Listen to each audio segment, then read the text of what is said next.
e a gente recebe o Marco Vinícius Petreluzzi, que é ex-secretário de Segurança Pública de São Paulo, na gestão de Mário Covas, em 1999, é advogado, é procurador de justiça aposentado, e está aqui com a gente hoje. É um prazer te receber, seja muito bem-vindo. Obrigado, Thalita. Eu que agradeço o convite e estou sempre às ordens.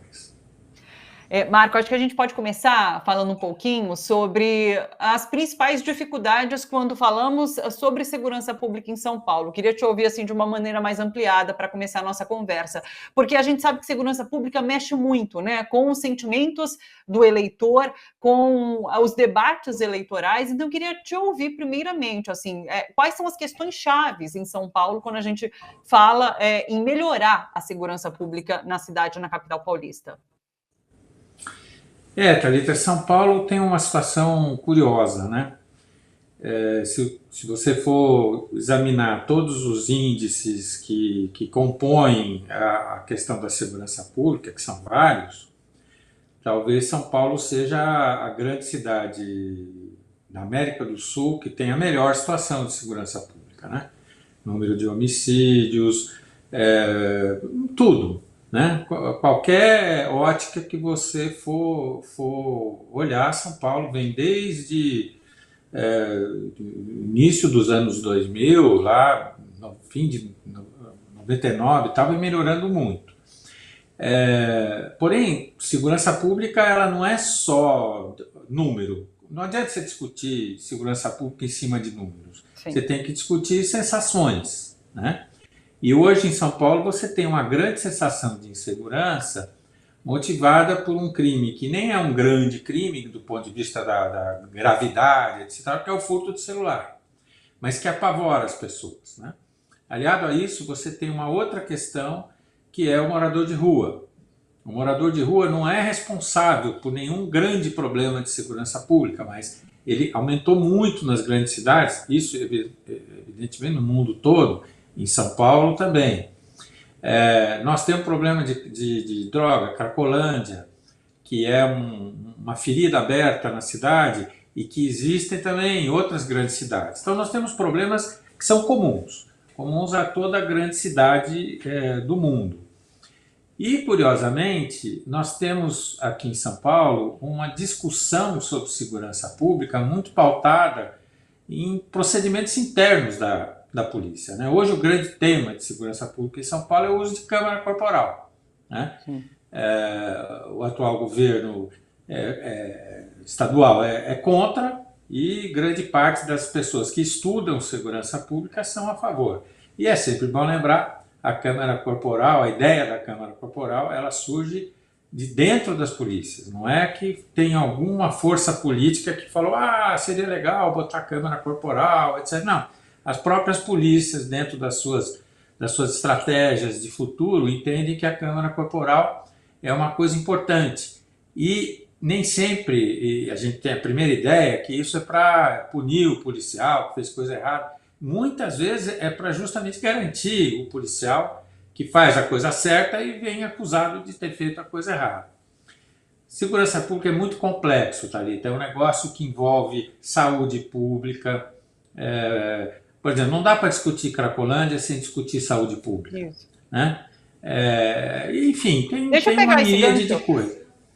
Deixa eu pegar esse gancho da Cracolândia, justamente. A gente vem falando aqui já há bastante tempo sobre como a Cracolândia é sempre pensada como caso de polícia, e por isso que isso não se resolve dessa forma, né? Por isso que a gente vê uma migração da Cracolândia, enfim. Essas últimas gestões têm pensado como caso de polícia. Eu queria te ouvir, na sua avaliação, o que é possível fazer com uma região como essa? A gente teve, na gestão de Fernando Haddad, na minha avaliação, enfim, como nenhum especialista, algo que começou a dar certo, começou a funcionar, mas depois foi desmontado, que foi o programa Braços Abertos, que trazia isso que você coloca, né? Uma visão mais de saúde, de assistência social, de acolhimento, para tentar resolver de alguma forma essa situação, né?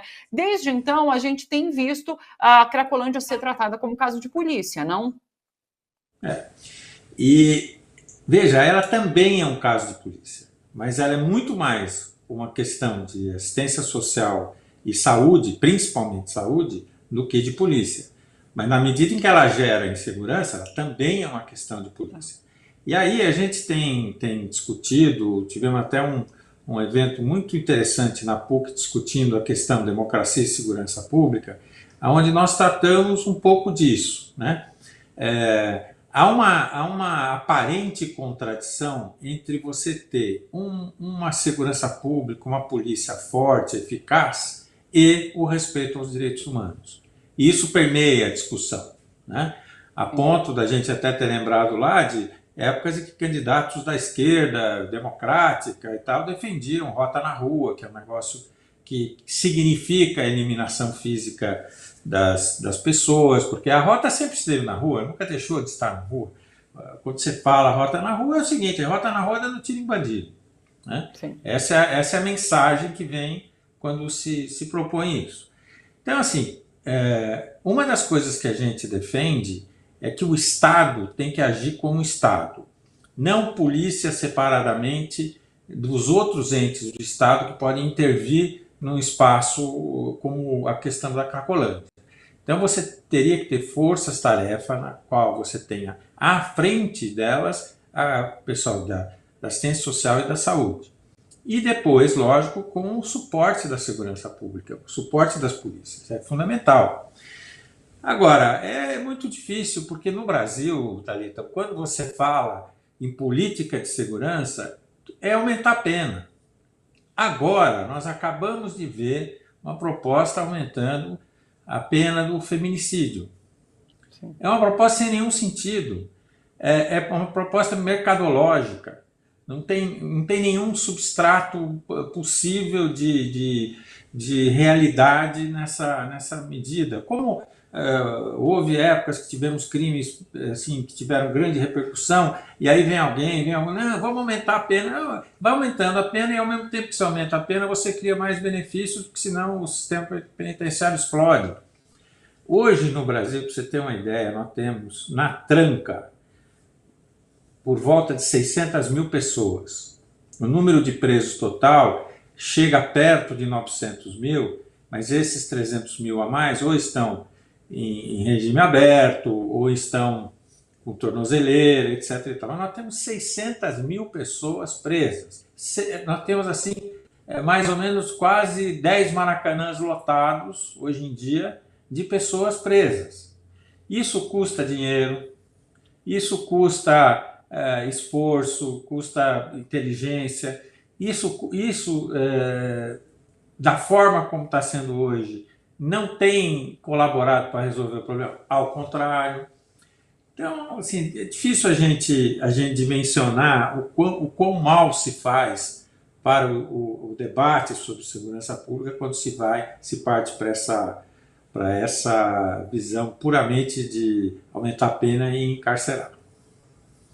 Tem essa outra questão relacionada à milícia, né? A gente sempre falou muito sobre milícia no Rio de Janeiro, e a partir inclusive, de Tarcísio de Freitas tomando posse aqui no governo do estado, se falou muito sobre a importação da milícia para São Paulo, enfim, de uma milícia agindo aqui em São Paulo, ao crime organizado. Eu queria te ouvir, inclusive, sobre aquela ação do governo do estado no litoral de São Paulo, que teve o debate, inclusive, sobre o uso das câmeras, né, nos uniformes dos policiais. Muitas organizações de defesa dos direitos humanos que acompanharam ali, denunciaram, seja tortura, maus tratos, execução, enfim, foi uma operação que me pareceu ter sido levada de uma maneira muito violenta e com justificativas para, de repente, enfim, adentrar em comunidades mais vulneráveis, e ali se cometeu esse tipo de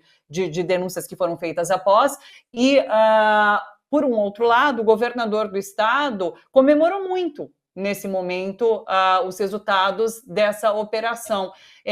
Foi eficiente na sua avaliação? Como que você vê essa atuação do governo do estado, especialmente nesse episódio? Infelizmente não será o último governador a comemorar certas coisas que não devem ser comemoradas, né? Eu me lembro do Wilson Witzel, no Rio de Janeiro, sim, comemorando um tiro na cabeça de alguém. Não que a comparação seja seja adequado em outras coisas, mas eu acho isso lamentável. No meu tempo, quando eu estava à frente da segurança pública em São Paulo, operação que levava a um número de mortes alta, evidentemente que é um fracasso, né? Quando a gente fala em letalidade na ação policial, a gente fala em letalidade policiais mortos e também pessoas em confronto com a polícia morta. A polícia não é para isso. A polícia é para prender as pessoas, para dar segurança, para dar sensação de segurança com a sua presença, né?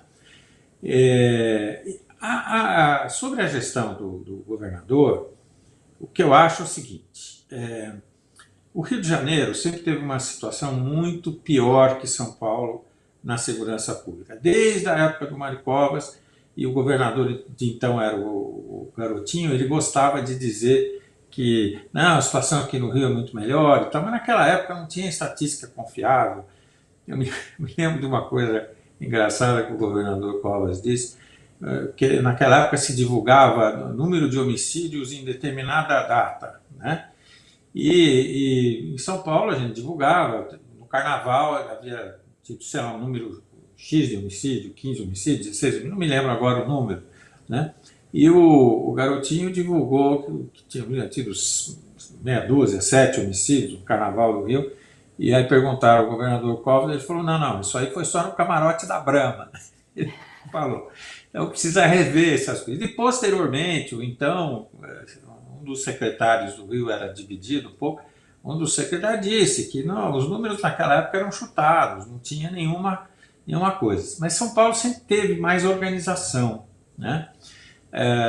A milícia é algo que cresce na ausência das forças policiais organizadas, bem comandadas.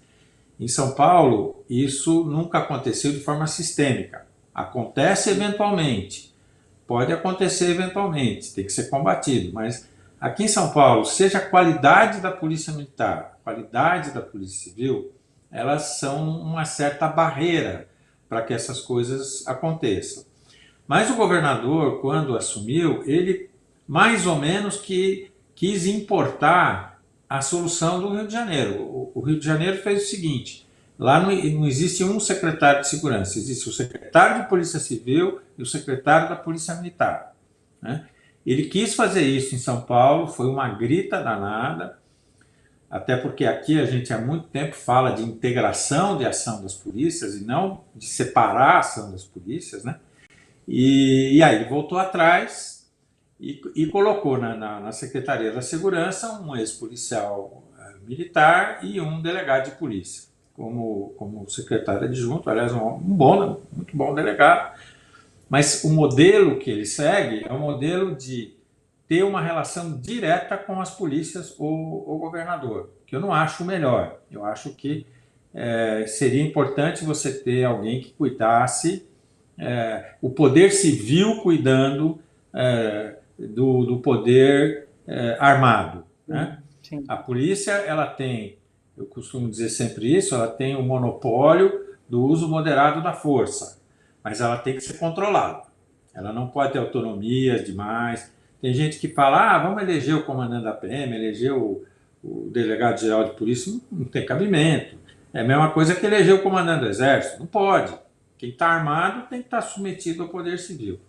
Eu acho que o modelo do Rio, eu tenho um amigo carioca que ele diz o seguinte, o Rio é muito legal porque o carioca tem uma paixão pelo Rio, não é amor, é paixão, aquela paixão incontrolável. Então tudo que acontece lá ele olha positivo, né? Aqui em São Paulo, a gente tem amor por São Paulo, mas a gente tem uma visão crítica sobre São Paulo. A gente tem muito mais... então, sei lá, acontece alguma coisa no Rio, o pessoal festeja, ai que bom, então aqui o pessoal desconfia. Só para te dar o exemplo disso, quando eu estava secretário, pela primeira vez em muitos anos começaram a cair os homicídios em São Paulo, por uma série de razões, acho que fundamentalmente pela política que nós fizemos de apreensão de armas, que foi muito forte, né? E aí, no Rio, se acontecesse uma coisa dessa, eu seria festejado. Aqui eu fui processado porque achava que eu estava maquiando os números, né? Depois ficou evidente que não, porque principalmente o homicídio é impossível maquiar, né? Porque a saúde tem números, a segurança tem números e elas têm que ter a mesma tendência. Mas enfim, eu acho que tem um pouco isso, mas eu acho que nós estamos longe de estar com o problema do Rio. Precisamos muita coisa, melhorar muita coisa na gestão atual. Acho que ela vai por um caminho equivocado, respeito, mas eu acho que sem você ter uma visão de que os direitos humanos são uma questão estratégica na questão da segurança pública, eu acho que a gente vai errar.